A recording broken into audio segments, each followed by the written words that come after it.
Welcome to the InfoWars Nightly News. I'm David Knight. It's Thursday, September 4th, 2014. Now, it's hard to believe that after decades of looking at Vietnam, what we've learned about that, what we've learned about the Gulf of Tonkin incident, that we would not only learn nothing from those experiences, from those revelations, that we would repeat them today, and not only repeat them, but times 4. Look at this headline from the story on NoWorldOrder.com. U.S. boots in Iraq, in the Baltics, in Syria, and troops in the Ukraine. Yes, it's been a busy week for U.S. military planners. They point out as the NATO summit in Wales is kicking off today with an expected agreement to create a spearhead force of up to 5,000 troops to rapidly deploy to any, quote, hotspot in Eastern Europe, we find that these exercises, now called Rapid Trident, are said to be a sign of the commitment of NATO states to support non-NATO member Ukraine. And of course, in many other places, they're also anxious to go to war. We have a Democrat senator from Florida, Senator Bill Nelson, is pushing legislation to authorize the use of military force, but the Obama administration says, that's all right, we don't really need it. Remember, we had that conversation before with Defense Secretary Leon Panetta when he was quizzed by Senator Sessions, and Senator Sessions couldn't believe that he would say, you don't need to, we would talk to our NATO allies, we would talk to the UN, but Congress, probably not. We might inform you of what we're going to do. As the writer Daniel McAdams of the Ron Paul Institute points out, he says the peace president is clearly on war footing. U.S. bombs are also going off in Africa and in Pakistan, and no one at home is now talking about NSA spying. NATO has a new mission. Well, let's hope that the new mission does not blow up in their faces, this exercise right at the Russian border. Doesn't blow up in their faces like their sanctions have. Look at this article from the New American. Sanctions boomerang and threaten the U.S. supply of Russian rocket engines. Well, why would we need Russian rocket engines? Well, that's for our spy satellites. They point out that in response to sanctions from Obama in March and then escalating those in July, the Russian deputy minister has threatened to cut off all supplies of RD-180 rocket engines to the United States. And listen to this quote here. It's noteworthy that even though a group of school children probably could have forecast the consequences of making Russia our supplier of these critical rocket engines, all the wisdom of the U.S. government missed it. And one of those aware of the decision to deal exclusively with Russia for the U.S. supply of engines was Michael Hayden during his stint as director of the NSA from 99 to 2005. Now, Hayden is now putting himself out as a very highly paid consultant. You know, for a few $100,000, he can come in and give you some inside information. He might even tell you how to fix your security. But this is what he had to say about those times. He says, well, what were we thinking? It's clear now that relying on Russia for rocket engines was a policy based on hope and not good judgment. Well, actually, our policies today are based on hubris. When we outsource even our military equipment, even the NSA's equipment is outsourced to Russia, to China, we have no way to enforce these kinds of sanctions or this kind of aggressive foreign policy that we're now engaged in. But talk about bad judgment.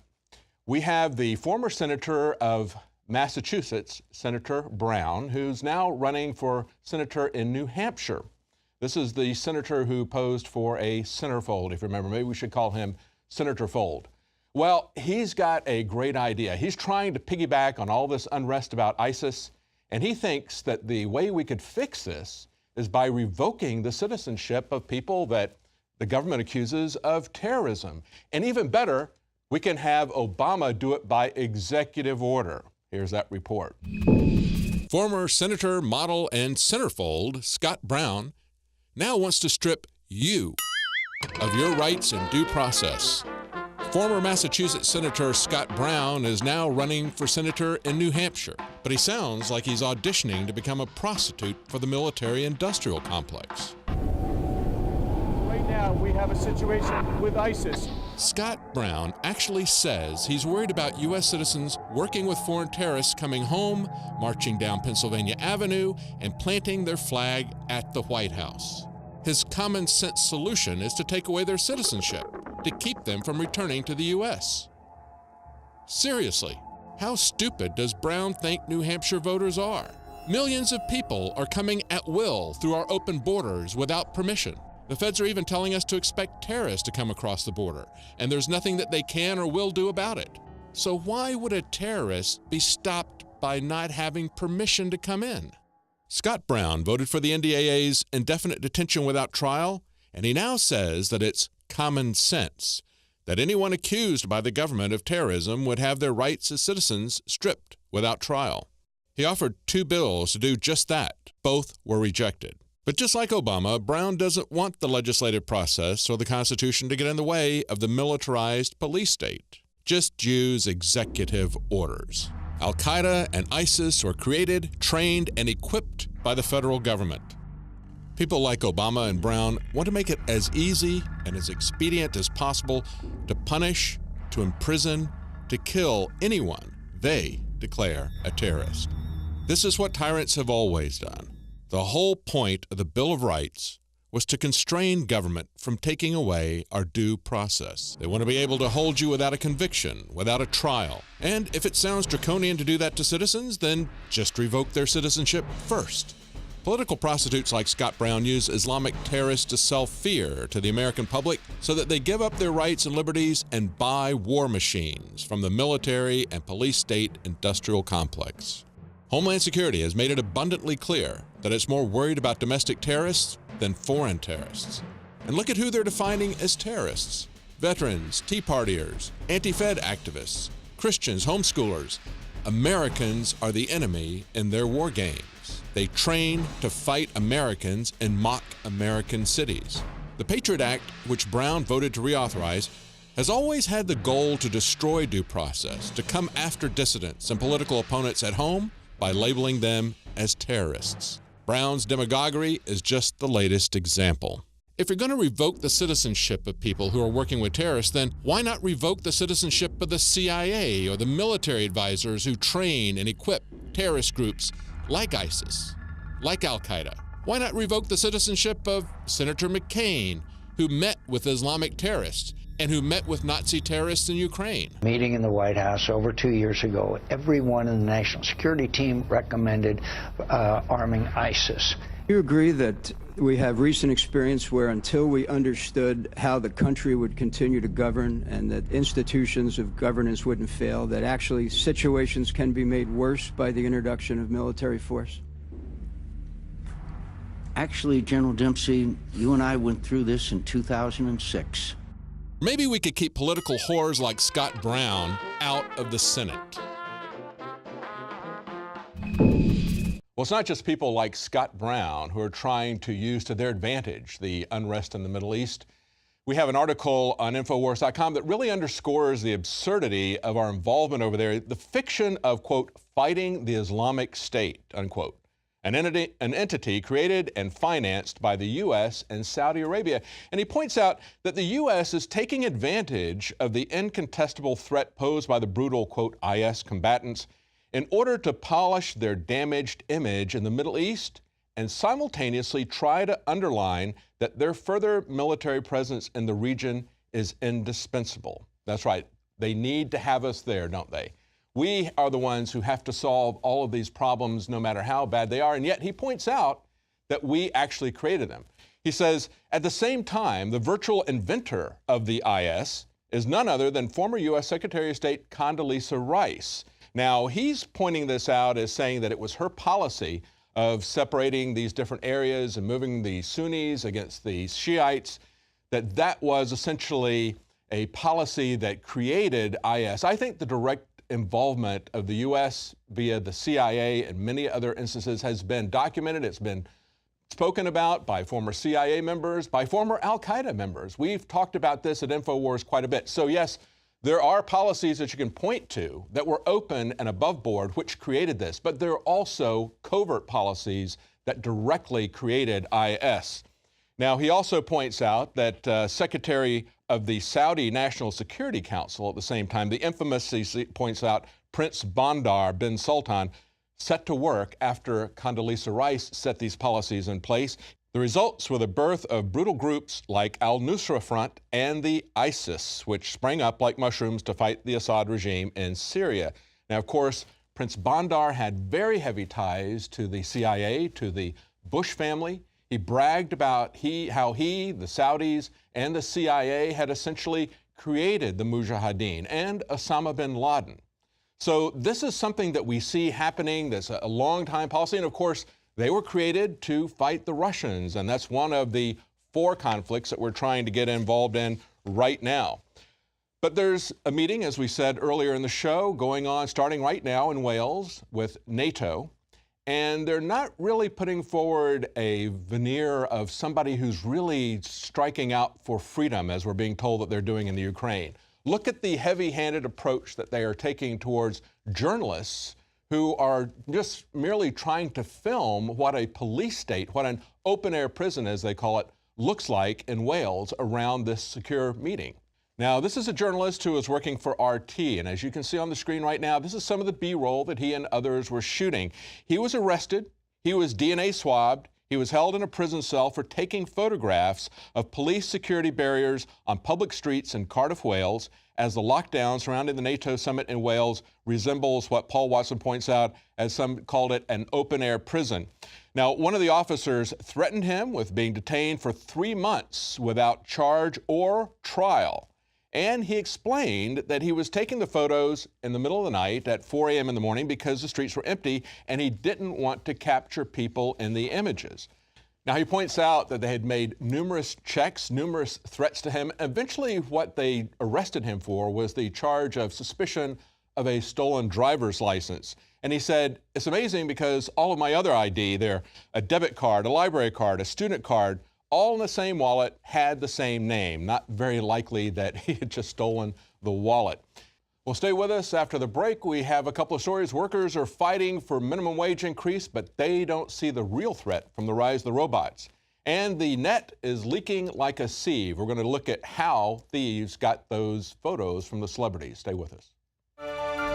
City of Austin tap water versus filtered City of Austin tap water. I can taste dirt in it. God knows what's in this. This has an aftertaste. Tastes like Austin water? Yeah, it does. Ugh. These people just sampled City of Austin tap water straight from the faucet. Next, we had them try a sample of tap water filtered through the ProPure G2.0 filtration system. High quality H2O.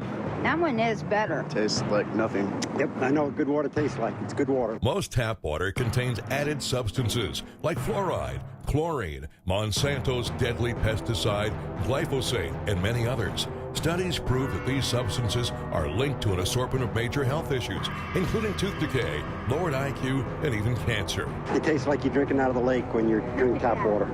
Yeah, it has that processed flavor to it. The ProPure G2.0 filtration system removes these deadly substances and many more, leaving only fresh-tasting, deliciously clean water. Okay, this is very tasty. It's good water. Refreshing. It's good. Go to InfoWarsStore.com today. Use promo code WATER and save 10% off your ProPure purchase. Again, that's InfoWarsStore.com or call 1-888-253-3139. You've experienced and heard about the benefits of Super Male Vitality. Now, the new formula has arrived. Introducing the new Super Female Vitality. I have specifically designed this formula to help the body naturally regulate itself without the use of artificial hormones. Key ingredients chosen from the highest quality sources. Secure your Super Female Vitality today from our limited stock at InfoWarsLife.com.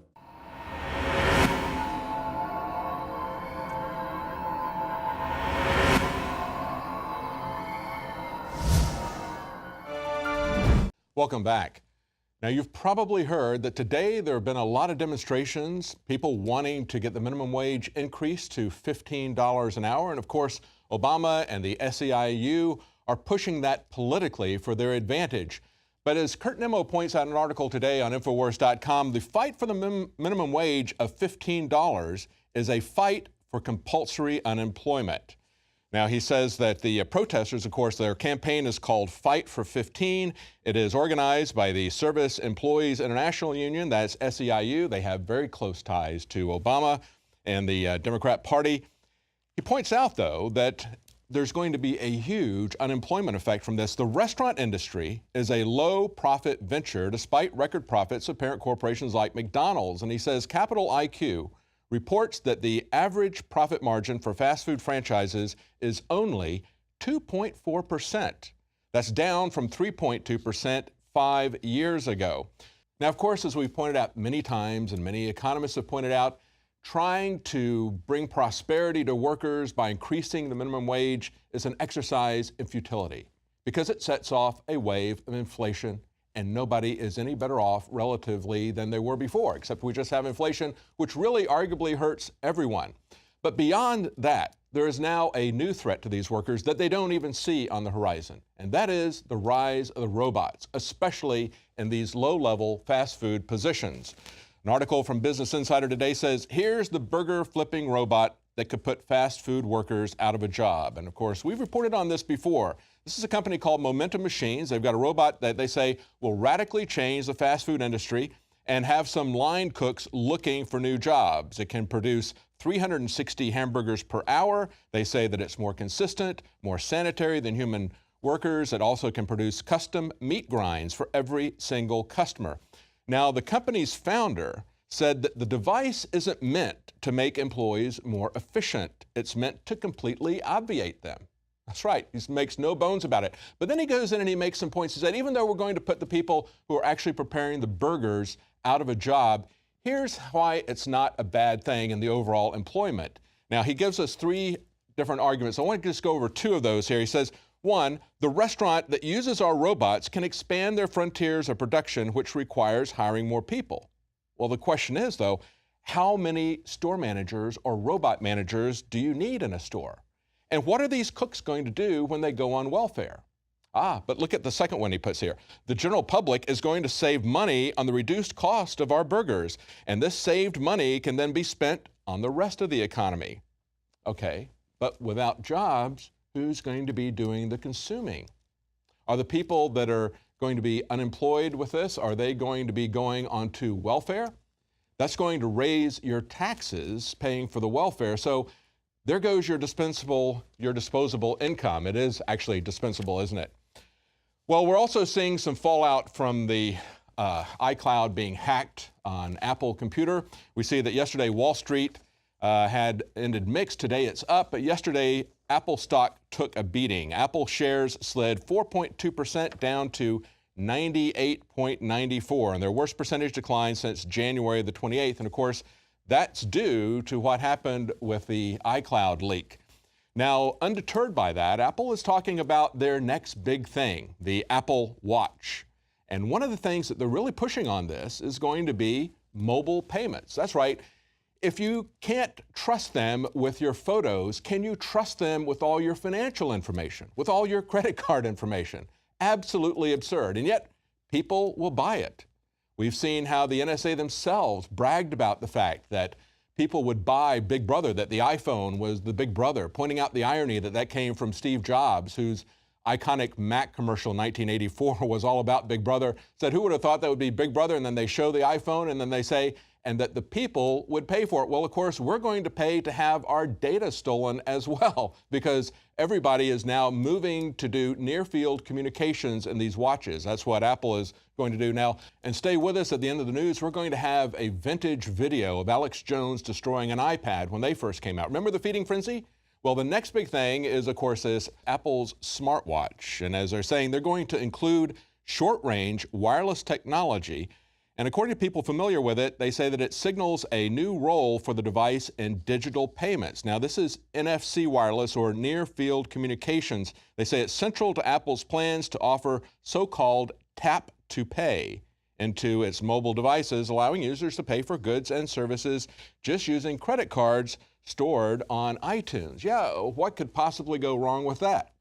Just another place where people can steal your data. And of course, we've seen that there's been a massive hack now of Home Depot's data, of their customers' data, even larger than Target's hack just a few months ago.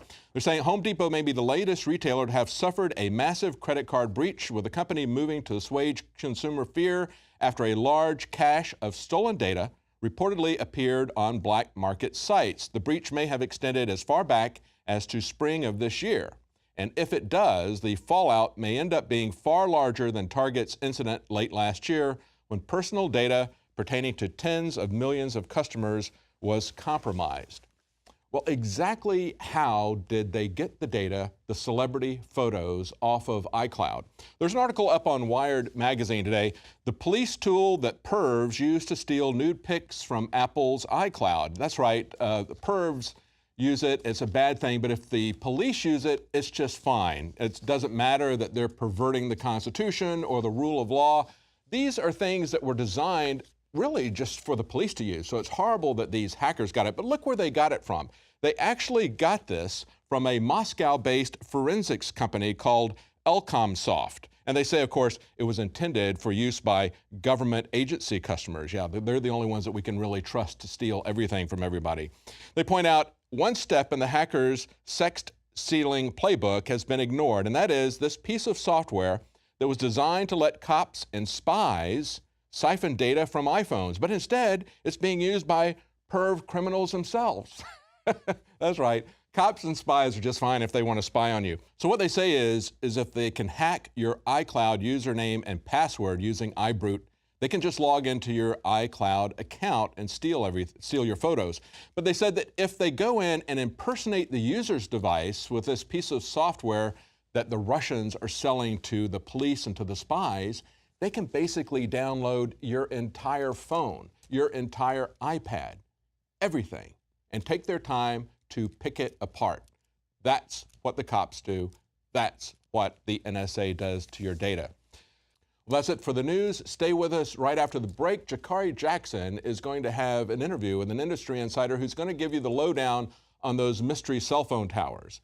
And Alex Jones is going to take a look at the idols of popular culture. And we're going to have that vintage video of him taking apart and destroying an iPad. Stay with us.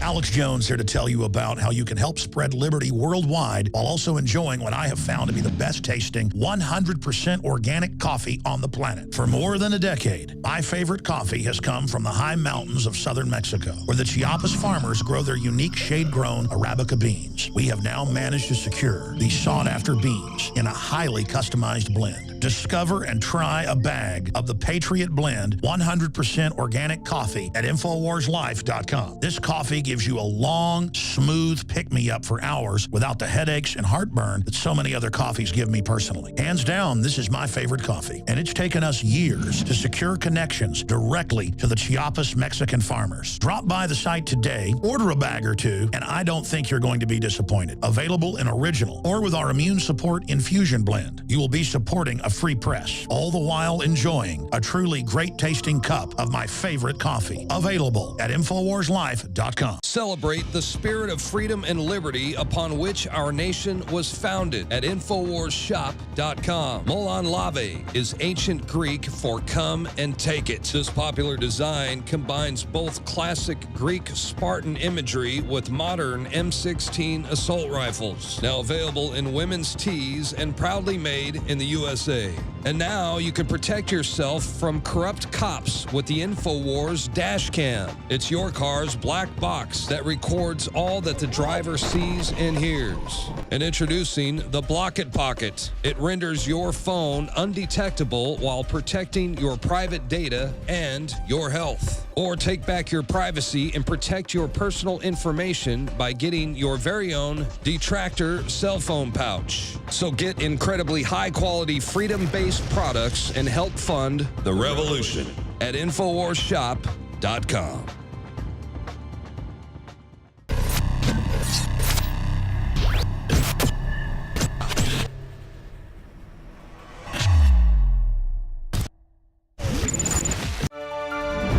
With the recent celebrity hacking scandal, more emphasis is being placed on the security of your mobile device. As you recall last year, InfoWars brought you the reports about how the Seattle Police Department was being forced to shut down their Wi-Fi spy grid after a privacy outcry. Now, as technology advances, it's becoming easier to detect these interceptor stations, these places where these guys can siphon off your cell phone data. But we don't always know who's behind them. To speak more about this, we have Buzz Bruner, the Director of ESD Applications.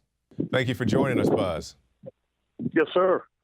Now tell us a little bit about your company, about your organization, and also how you guys came to discover these interceptor towers. Okay. ESD America is an 11-year-old company that is the world's largest manufacturer of secure cellular phones. We build the phones in America that have the highest level of security, but also what they do is they have the ability to detect when your cell signal is being diverted to an interceptor tower prior to going to a network tower, which is what we have now been able to put the map up and show where a few of these mobile towers are. And how did you guys come across these? Well, what we did is we asked our CP500 cryptophone owners, we asked them that whenever they are alerted, the phone will alert you if your signal is being diverted to a non-network tower, which is an interceptor device. Mm-hmm. We asked them to notice the location where they are and let us know the time and date when they saw this notice, which is what has created the ability for us to put this awareness in place. The device itself actually has the ability, as I said, to detect when a cell phone signal, which normally would go to one of the closest network tower, mm-hmm. Is forced down to 2G and goes to a non-network tower before, as I said, being bounced to a network tower. There's where the interception takes place. Please understand, too, that towers are not 150-foot high steel structures. An interceptor tower is virtually the size of a briefcase, and they are all mobile. They are extremely sophisticated devices, but they are also now nominally easily available for people who want to have the ability to intercept cell calls. So you say they're very portable and also, I guess, consumer level, I guess, in a sense. How would somebody get an interceptor box? Where are these things coming from? Well, if you know some people, and we don't tell people where they can get them. There's software there's open source software that's available on the market. Actually, I've seen them on Alibaba websites to buy them from certain Asian countries. We don't have to go into any specifics. I'm just wondering, where would somebody, how are these things getting out on the streets? Who's behind this? Have you guys been able to track down any particular person or group who's behind these boxes? Well, no. We have the ability to detect that the signals are being diverted to non-network towers, okay? The people that divert these signals range from government, law enforcement, which are the good guys trying to listen to the bad guys to protect us. And also they range from the bad guys trying to listen to the good guys, which are bad guys that are trying to intercept industrial or corporate high-value information, for their economic gains or advantages. Mm-hmm. So there are people that, will go to virtual any length to steal high-value information. And then there's governments around the world also that are looking to have a lot of information from a lot of different sources that they utilize in their global situations. Right.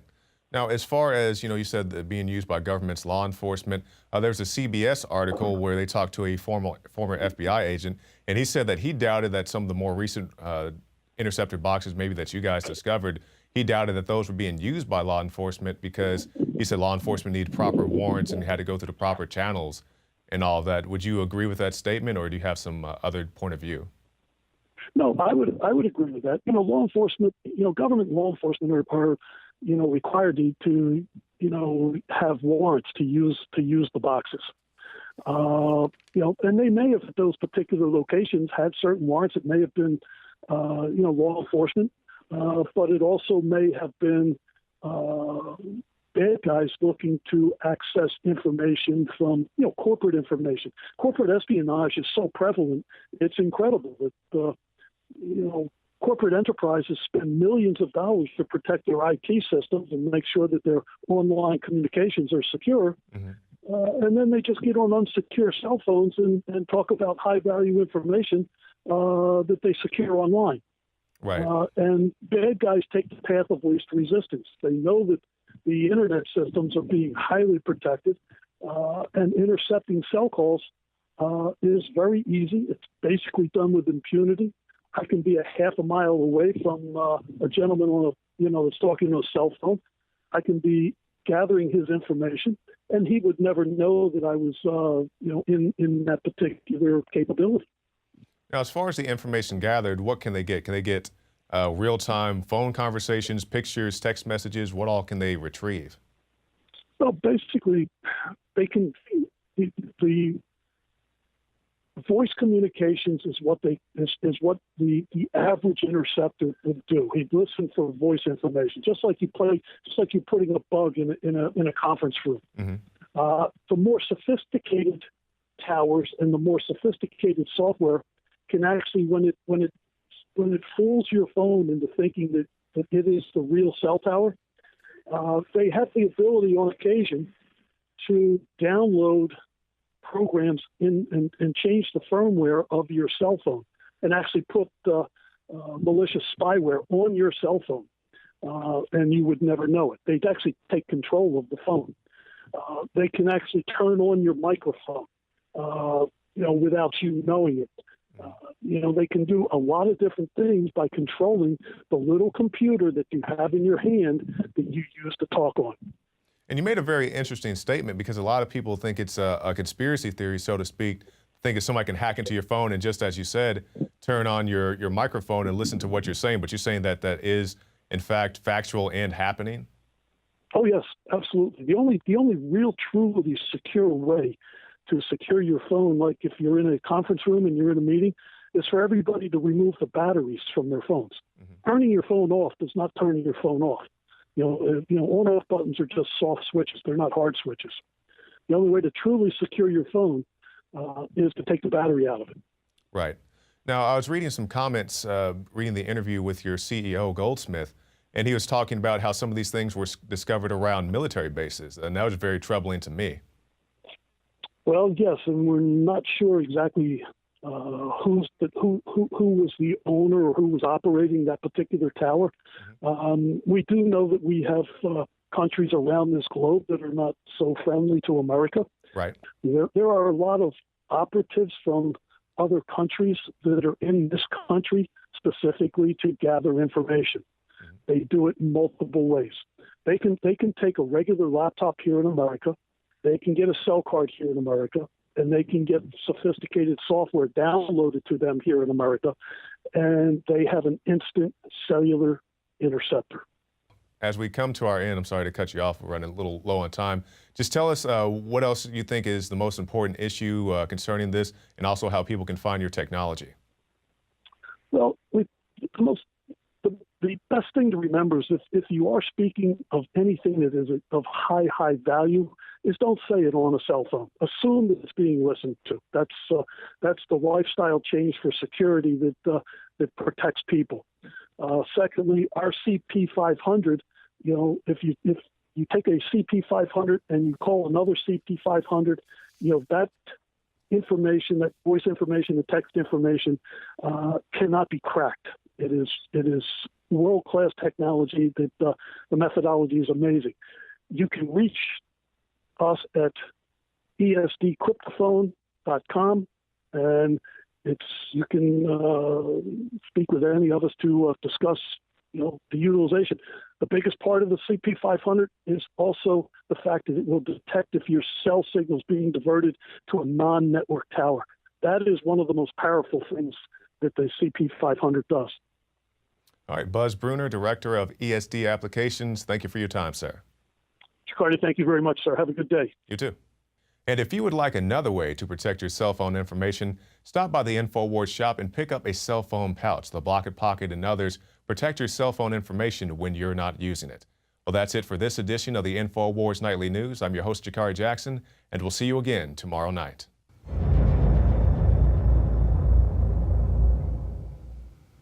I began to get into iodine a few years ago because it was helping me and my family so much get healthy and detoxify.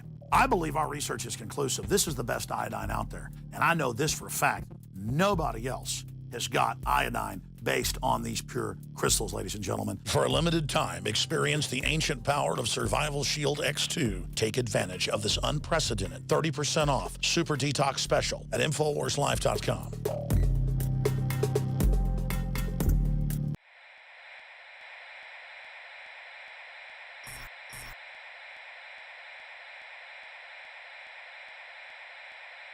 Well, earlier this afternoon, legendary female comedian Joan Rivers went on to meet her maker. And we certainly want to wish her and her family our condolences, and may she rest in peace. I'll say this, though. Joan Rivers liked to make fun of people, and she made fun of folks when they died as well. And every time I see Terry Gilliam's masterpiece, Brazil, I think that it's Joan Rivers in it getting the plastic face. Look, she was all about irreverence, and so hence I make the reanimated corpse point that you've got all these old people that want to escape becoming old and looking old, and they end up looking quite freakish in their quest for it. But I am sad for her, and it's kind of a salute to her that we are roasting her or lampooning her on her funeral pyre. My issue is she was obviously someone that pushed the whole Hollywood line, extremely narcissistic, promoted Obama and the whole establishment view. Some people are going to say that Joan Rivers was killed because she joked around a month ago saying that Obama was gay and that Michelle Obama was a tranny. You know Michelle is a I'm sorry, she's a what? A transgender. We all know. We joked around about that as well. The mainstream media picked it up as if we were being serious. But I don't think she was killed by the Obama administration by doing that. I think she was killed by risky surgery. She went in for a lot of plastic surgery, was getting surgery on her vocal cords. And people need to understand hospitals are very dangerous. Anesthesia is very dangerous. Hospital-borne illnesses now kill hundreds of thousands of people a year in the United States alone. So in all seriousness, I hope from the sad passing of Joan Rivers that we all understand that electable surgery that's not absolutely needed, in my view, is something that should be skipped. I have a hernia. I've had it for 14 years, and I've not gone in to have it operated on because I statistically understand how dangerous it is and understand that my mission is so important. I don't want to take any undue risk. I used to enjoy driving fast on country roads. I don't do it anymore. That's why I'm getting rid of my Charger. There's no point in speeding. There's no point in risking my life for thrill seeking. I will risk my life to tell the truth and fight tyranny. And while we're all going to focus on Robin Williams dying, and that's connected to psychotropic drugs as we predicted, and we're going to focus on Joan Rivers, why do we care so much about a celebrity dying, but not about 300,000+ Syrians, most of them Christians, killed by ISIS that was funded by our government? And just today, Senator Rand Paul came out and said Obama and Hillary have turned Syria and the world, Iraq, into a jihadist wonderland. And that's the truth, ladies and gentlemen, that individuals dying are a real tragedy. And I'm sick and tired of individuals and small people and people that aren't famous not mattering and only famous people mattering. So obviously we are using her tragic death today to try to get some good out of it and illustrate some of the real mega tragedies that are going on across this country and the world. Well, that's it for this edition of InfoWars Nightly News. We will obviously return tomorrow, Lord willing, 11 a.m. Central with a syndicated radio show. But understand, it's allotted to everybody to die by the age of 75 if they're lucky in the Bible. Most people are allotted to live to 75. You're very blessed if you live past that. So none of us are getting out of this alive. Live for justice, live for truth, live for passing on a better world to our progeny. And with that, I sign off and say, bon voyage, Joan Rivers. You're now on the other side. Death is the great unifier, and one day we will all join you. You've experienced and heard about the benefits of super male vitality. Now, the new formula has arrived. Introducing the new Super Female Vitality. I have specifically designed this formula to help the body naturally regulate itself without the use of artificial hormones. Key ingredients chosen from the highest quality sources. Secure your super female vitality today from our limited stock at InfoWarsLife.com.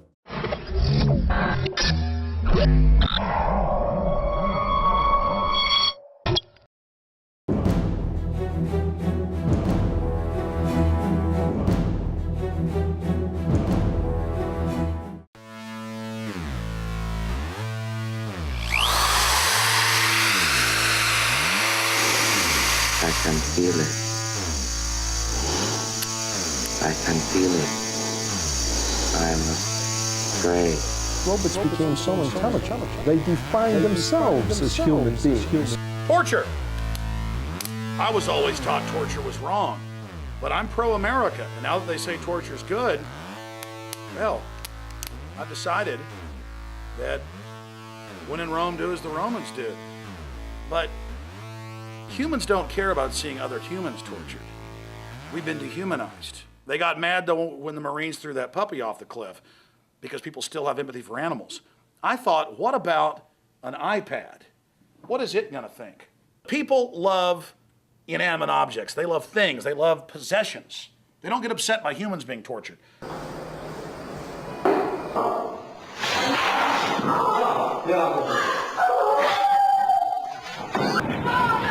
Yes, naughty little boys. So I thought, what would happen if we tortured an iPad? And that's what we're about to do. Okay, 12-pound sledgehammer. Make sure this is working.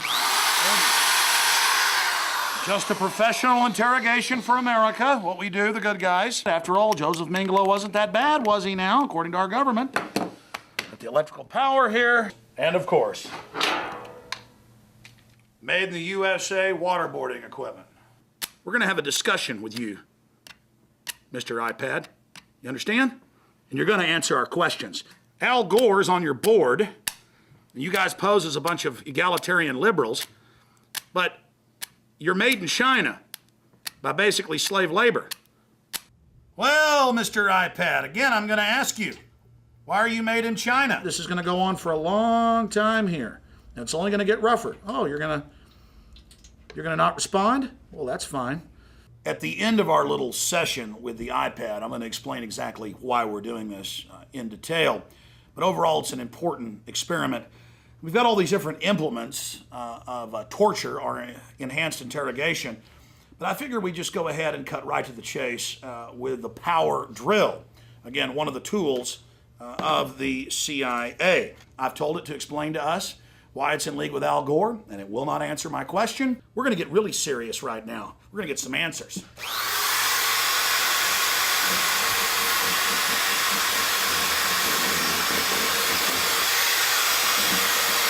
Now I'm not even gonna ask you questions. This is like in Pakistan when a Predator drone drops a bomb on a wedding. Now we're just gonna kill your ass, because that's pro-America! Yeah! Come on, yeah!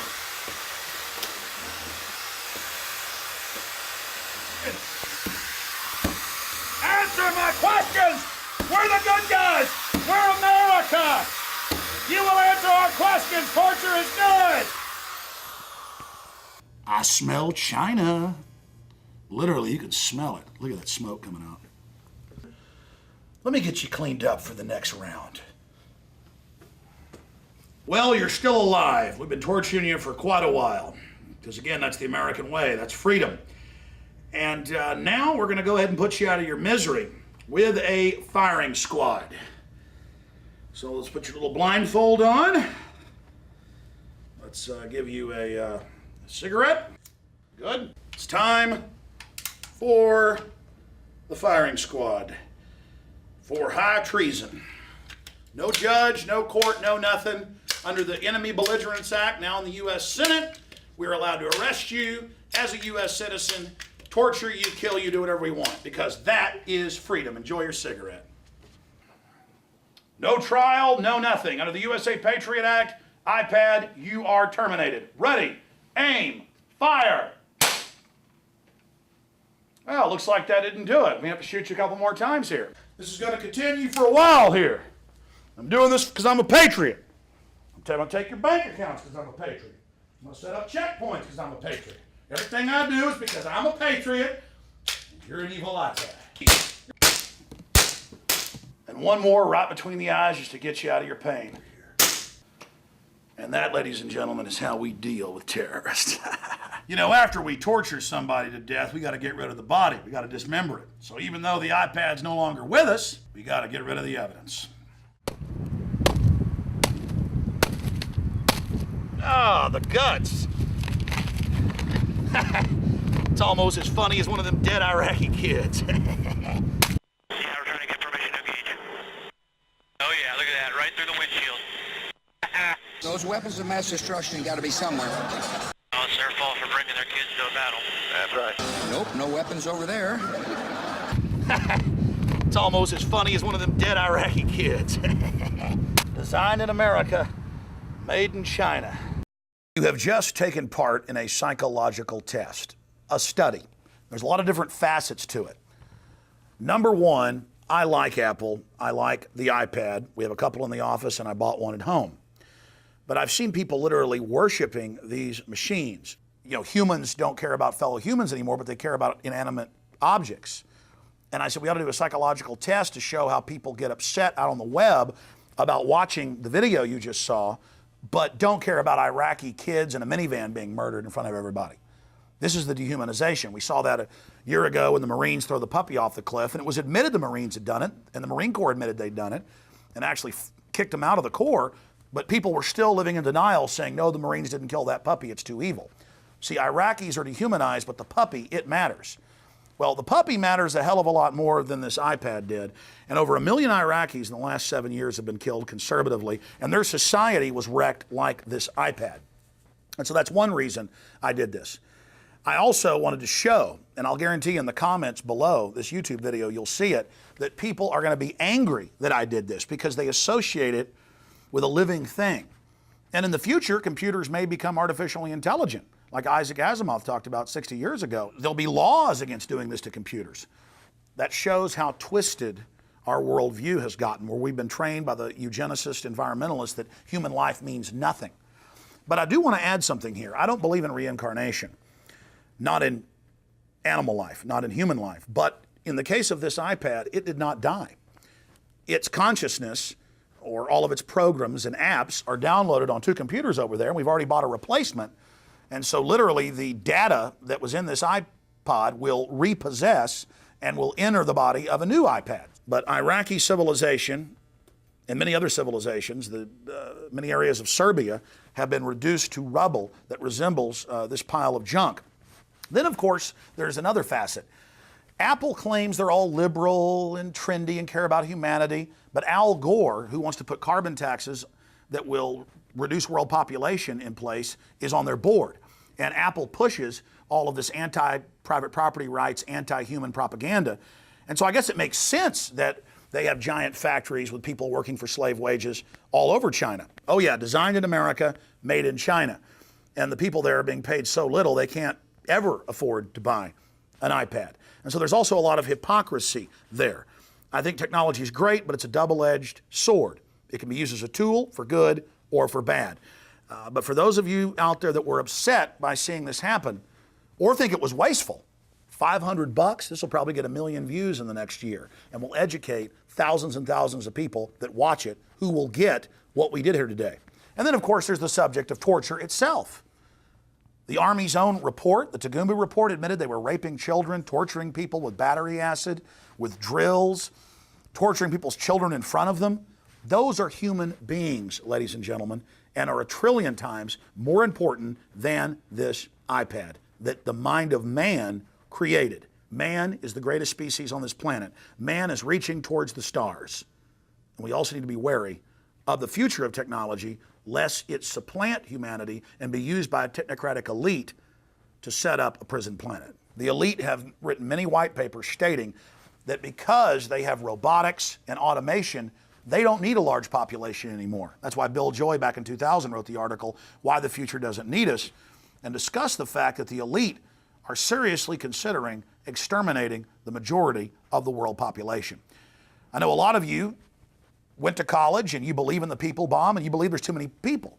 The problem is you don't understand that you're in the crosshairs of the elite as well. And machines are being used as one of the major tools to control us, to track us, to predict our movements, to predict our very thoughts. And so it's important to keep technology on a very short leash, lest it be used to enslave us. Again, I'm Alex Jones with Infowars.com. I hope this little presentation has spurred some of you to think. I hope you'll have lively discussions with your friends and coworkers and neighbors about the torture of an iPad. Of all the reasons we did this, number one is to get you thinking out there. Many of you can't form relationships with fellow humans now. You're only forming them with machines. You're losing your humanity. The vocabulary of the average American has shrunk by thousands and thousands of words, and the statistics show it's even getting worse with young people, with teenagers. You go out to a restaurant, you see all the kids around the table texting their friends. I love technology, but I also understand the downsides. And that's why we showed you here, it isn't machines that matter, it's the people that built them. It's this precious species. Rediscover the power of humanity. You are watching the InfoWars Nightly News, which airs 7 p.m. Central at InfoWarsNews.com. Members can share their passcodes with up to 11 other people, and your support is helping us defend liberty worldwide.